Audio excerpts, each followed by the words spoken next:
Hey guys, my name is Kerr and today we're making mini resin crowns. We're going to be using embossing folders, casting resin, and some relics and artifacts pieces to make the crowns. First off, we're using Seth Apter's embossing folders from Spellbinders.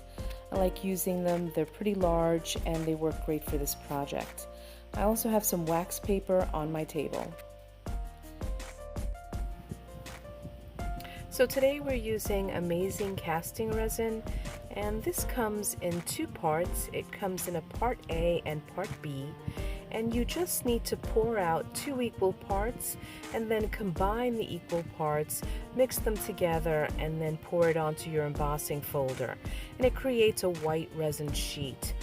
But today we're going to add some color to it by adding some bronze metallic powder to part A of the resin.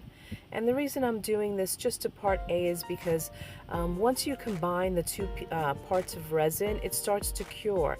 And so I want to make sure that that powder gets mixed in really well before I combine both parts of the resin. And now that it's combined, I'll mix it again quickly, and then I'll pour it onto my embossing folder.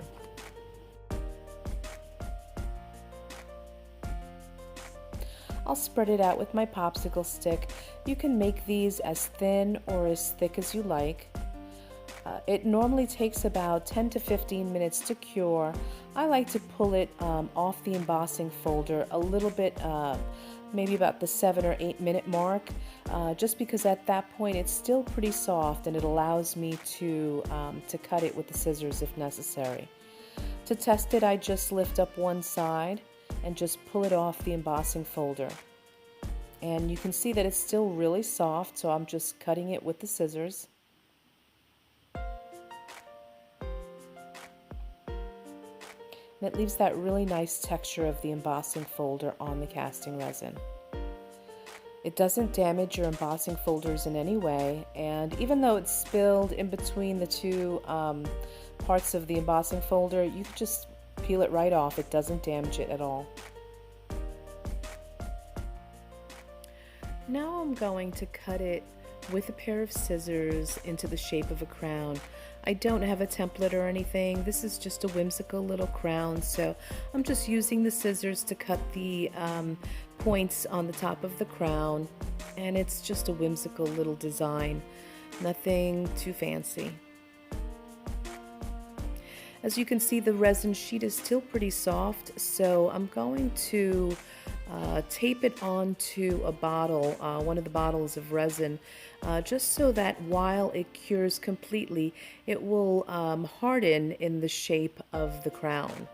And so about 15 minutes later, I removed it from the bottle.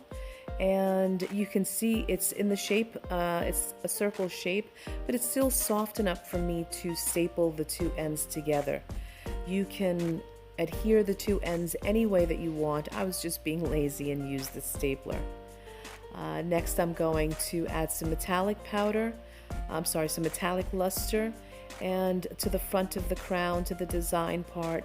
And this is really just to highlight it, all the grooves from the embossing folder, and to give it more of a metallic look. I'm using gold, and I'm also using silver.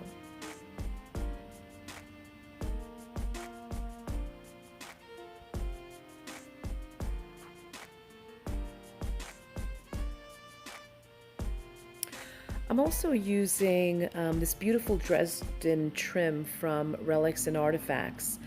They have a lot of different designs, and today I'm using these shields, but you can see in the first one there's so many to choose from, it's kind of hard to choose one.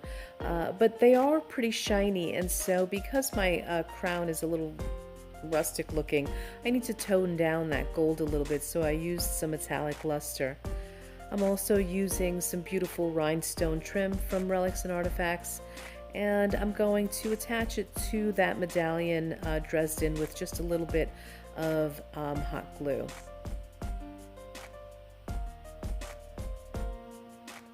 The rest of that rhinestone strand I'm just going to glue on to the trim, to the rim of that crown.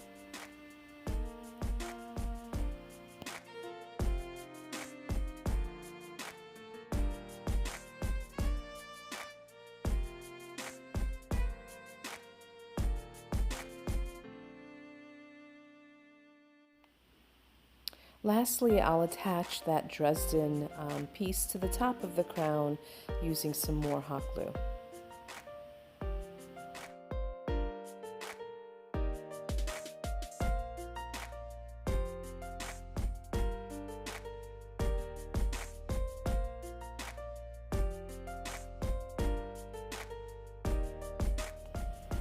These are really fun and easy to make, especially when you take into account how many different embossing folders are out on the market.